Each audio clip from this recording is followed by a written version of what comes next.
Hi அஸ்ஸலாமு அலைக்கும் and வணக்கம். Welcome back to my channel. Hope you all are safe and doing good. நமக்கு ரொம்ப பிடிச்சவங்க ரொம்ப நாளைக்கு அப்புறம் வீட்டுக்கு வராங்கன்னா கண்டிப்பாக அதை ஸ்பெஷலாக செஞ்சு தானே ஆகணும். அண்ட் என்னோட ஹஸ்பண்ட் பார்த்தீங்கன்னா வேலை விஷயமா வெளியூர் போயிருந்தாங்க. அண்ட் ஒரு 2 மாதத்துக்கு அப்புறமா நேற்று தான் ரிட்டர்ன் ஆனாங்க. வெளியூரில் இருக்கும்போது கண்டிப்பாக நம்ம ஹோம் ஃபுட்டை மிஸ் பண்ணியிருப்பாங்க. ஸோ வீட்டுக்கு வரது டைம் ஏதாவது டிஃப்ரெண்ட்டாக செஞ்சு வைக்கணும் அப்படின்ட்டு யோசிச்சு வச்சுருந்தேன். பசங்களும் வீட்டில் இருக்கனால டிஃப்ரெண்ட்டாக அதாவது ஸ்நாக்ஸ் செஞ்சு தாங்கன்னு கேட்டுகிட்டே இருக்காங்க. அண்ட் எல்லா வருஷமும் செய்யக்கூடிய இஃப்தார் மீல் பாக்ஸ் இந்த வருஷம் என்னால் செய்ய முடியாமல் இருந்தது. அண்ட் இதுக்கு ஹார்ட்லி ஒரு 1 வீக் தான் இருக்குது. ஸோ அதுக்கு முன்னாடி எப்படியாவது இஃப்தார் மீல் பாக்ஸ் ரெடி பண்ணணும்னு சொல்லிட்டு அதுவும் ரெடி பண்ணிட்டேன். அல்ஹம்துலில்லாஹ். நார்மலாக நமக்கு இஃப்தார் மீல் பாக்ஸ் ரெடி பண்ணோன்னா ரைஸ் வெரைட்டி செஞ்சோம் அப்படின்னா ஈஸியாக வேலை முடிஞ்சிடும். பட் இந்த வாட்டி ஹஸ்பண்ட்காகவும் பசங்களுக்காகவும் கொஞ்சம் டிஃப்ரெண்ட்டாக ஸ்நாக்ஸ் வெரைட்டி ஏதாவது செய்யலாம் அப்படின்னு சொல்லிட்டு பிளான் பண்ணியிருந்தேன்.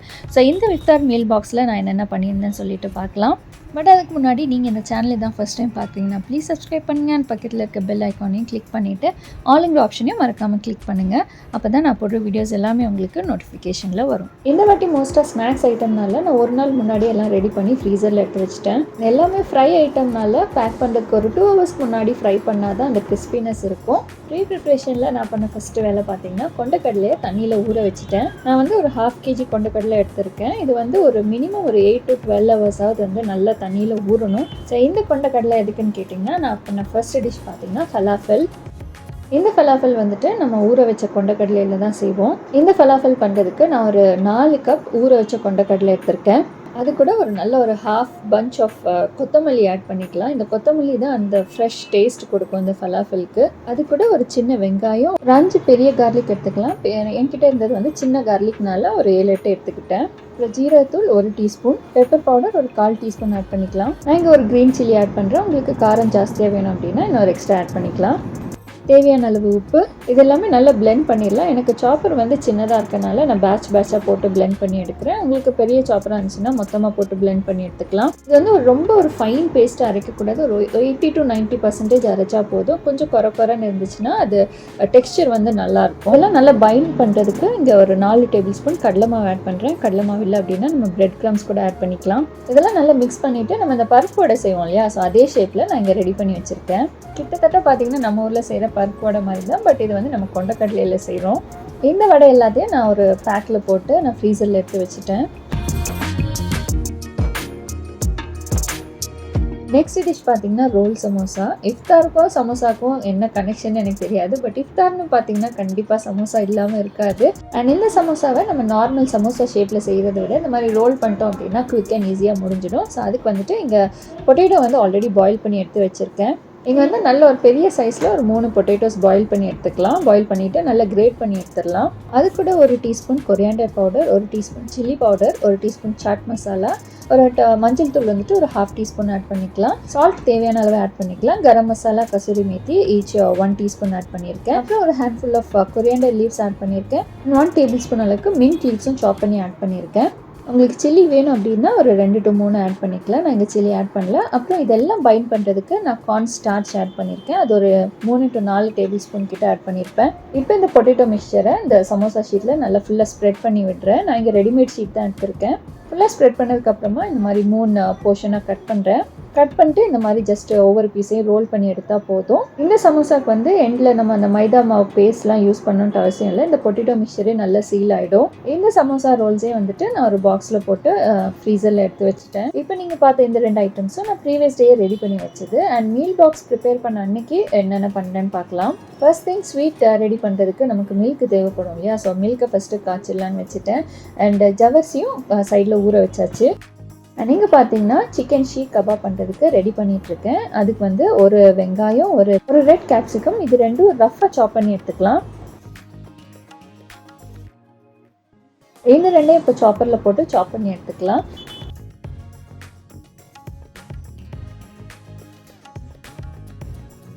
இப்போ இந்த சாப் பண்ண மிக்சர்லேருந்து தண்ணியை நல்லா ஸ்ட்ரெயின் பண்ணி எடுத்துக்கலாம். ஆனியன்லேயும் சரி பெல் பெப்பர்லேயும் சரி கொஞ்சம் தண்ணி இருக்கும். ஸோ அந்த வாட்டர் கண்டென்ட் ஃபுல்லாக நம்ம ஸ்ட்ரெயின் பண்ணி எடுத்துடணும்.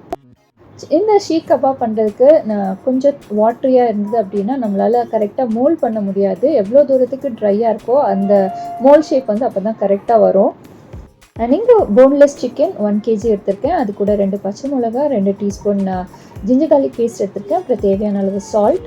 இந்த அரேபியன் ஸ்பைஸ் பவுடர் என்கிட்ட இருந்தது. ஸோ அதுவும் கொஞ்சம் டேஸ்ட்டுக்காக நான் ஆட் பண்ணியிருக்கேன். அது வந்து கம்ப்ளீட்டாக ஆப்ஷனல் தான். சில்லி பவுடர் நீங்கள் காரம் ஜாஸ்தியாக சாப்பிடுவீங்கன்னா 1 டேபிள் ஸ்பூன் கூட ஆட் பண்ணிக்கலாம். நான் இங்கே கொஞ்சம் கம்மியாக தான் ஆட் பண்ணியிருக்கேன். Chilli flakes 1 tablespoon add பண்ணியிருக்கேன்.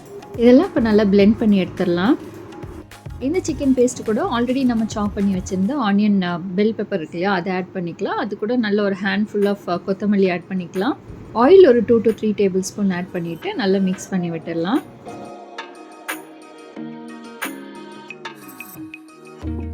இப்போ இந்த மிக்சரை நம்ம ஃப்ரிட்ஜில் ஒரு 1 ஹவராவது மினிமம் வைக்கணும். நான் இங்கே ஷீ கபாப் பண்ணுறதுக்கு இந்த மாதிரி ஸ்கியூவர்ஸில் தான் பண்ண போகிறேன். நமக்கு அந்த ஹோட்டலில் கிடைக்கிற ஷேப் கொண்டு வரதுக்காக தான் இந்த ஸ்கியூவர்ஸ் யூஸ் பண்ணுறேங்க. ஒரு 3 to 4 ஸ்கியூவர்ஸ் கிட்ட எடுத்து நான் ஒரு செல்லோ டேப் யூஸ் பண்ணி ஜாயின் பண்ணியிருக்கேன்.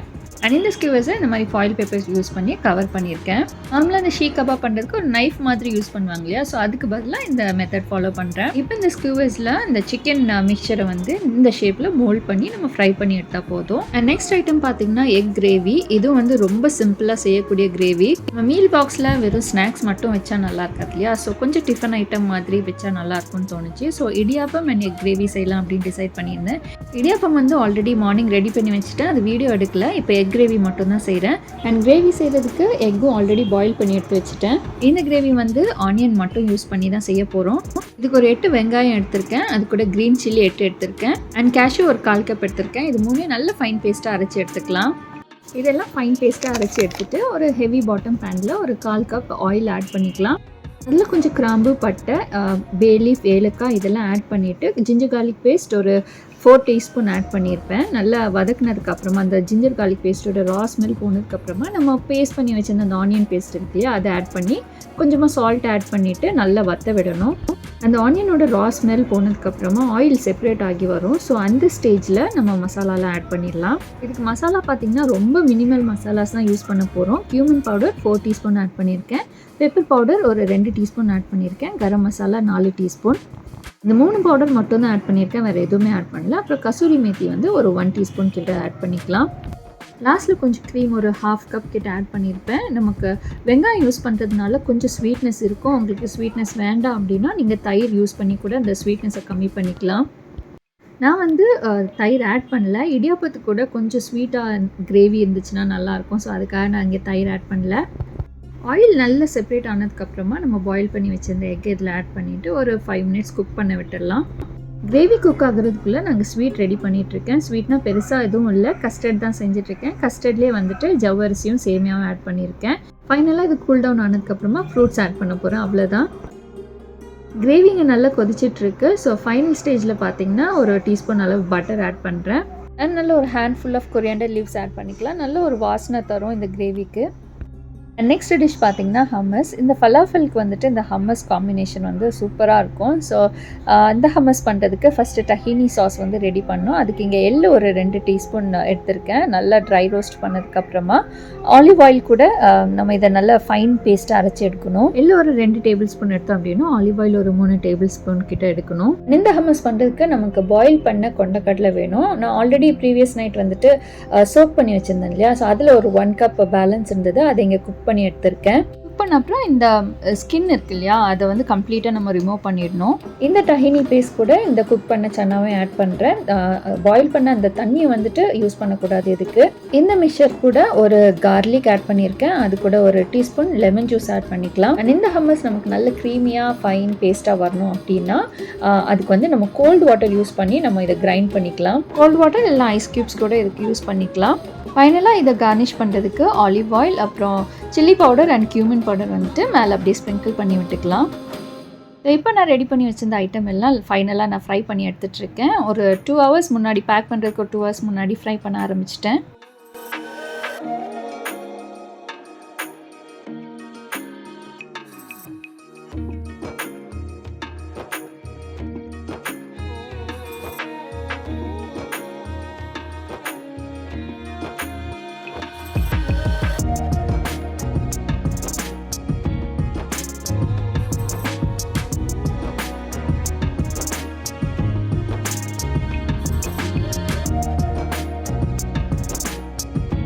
நம்ம ரெடி பண்ணி வச்சிருந்த அந்த ஷீக் கபாப் சிக்கன் மிக்சர் இருக்கு இல்லையா, அதை வந்து இந்த மாதிரி பேட்டிஸாக கூட நம்ம ஃப்ரை பண்ணி எடுத்துக்கலாம். இந்த பேட்டிஸ் மேலே இந்த மாதிரி ஒரு டொமேட்டோ ஸ்லைஸ் வச்சு நம்ம ஃப்ரை பண்ணி எடுத்தால் கூட அதுவும் ஒரு டிஃப்ரெண்ட் டேஸ்ட்டாக இருக்கும். ட்ரை பண்ணி பாருங்கள். ஃபைனலி எல்லா டிஷ்ஷும் ரெடி ஆகிடுச்சு. Roll samosa, falafel, chicken seekh kebab, அதே சிக்கன் ஷீக் கபாப் மிக்சரில் வந்துட்டு இந்த மாதிரி பேட்டிஸ் மாதிரி செஞ்சுருக்கேன். And fruit custard, idiyappam and egg gravy.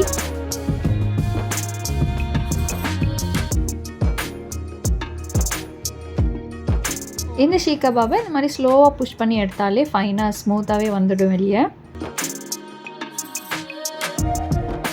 இந்த ஐட்டம் ஃபுல்லாக பேக் பண்ணி முடிச்சதுக்கப்புறமா இந்த மீதி இருக்க ஐட்டம்ஸ் மட்டும் தான் நாங்கள் சாப்பிட்டோம். ஸோ அல்ஹம்துலில்லாஹ் இப்படி தான் போச்சு எங்களோட இஃப்தார் மீல் பாக்ஸ் ப்ரிப்ரேஷன். அண்ட் இப்போலாம் பேக்கிங்க்கு பார்த்திங்கன்னா இந்த பிளாஸ்டிக் கண்டெய்னர்ஸே கிடைக்க மாட்டேங்குது. இந்த மாதிரி aluminium boxes and foil covers தான் கிடைக்கிது. ஸோ அந்த பேக்கிங் கண்டெய்னர்ஸ்க்கு ஏற்ற மாதிரி தான் நான் என்னோடய டிஷ்ஷஸை வந்து நான் பிளான் பண்ணுற மாதிரி இருந்தது. ஆன்லைனில் நமக்கு இந்த கண்டெய்னர்ஸ்லாம் கிடைக்குது. பட் அதுக்கு டெலிவரி சார்ஜே பார்த்திங்கன்னா half the rate இருக்கும். ஸோ அதுக்கு நம்ம இந்த அலுமினியம் பாக்ஸஸே வாங்கிட்டு போயிடலாம் அப்படின்னு சொல்லிட்டு தான் இதை வாங்கியிருந்தேன். ஸோ இந்த பாக்ஸஸில் என்ன மாதிரி ஃபுட் ஐட்டம்ஸ் வைக்க முடியுமோ அதுக்கேற்ற மாதிரி தான் இந்த மெனு வந்துட்டு டிசைட் பண்ணியிருந்தேன். ஸோ ஹோப் இந்த வீடியோ உங்களுக்கு பிடிச்சிருக்குன்னு நினைக்கிறேன். பிடிச்சிருந்தா ஒரு லைக் கொடுங்க. அண்ட் இந்த வீடியோ உங்களுக்கு யூஸ்ஃபுல்லாக இருந்ததுன்னு நினச்சிங்கன்னா உங்கள் ஃப்ரெண்ட்ஸ் அண்ட் ஃபேமிலிஸ் கூட ஷேர் பண்ணுங்கள். அண்ட் நீங்கள் இந்த சேனல் இன்னும் சப்ஸ்கிரைப் பண்ணலன்னா ப்ளீஸ் சப்ஸ்கிரைப் பண்ணுங்கள். அண்ட் தேங்க்ஸ் ஃபார் வாட்சிங்.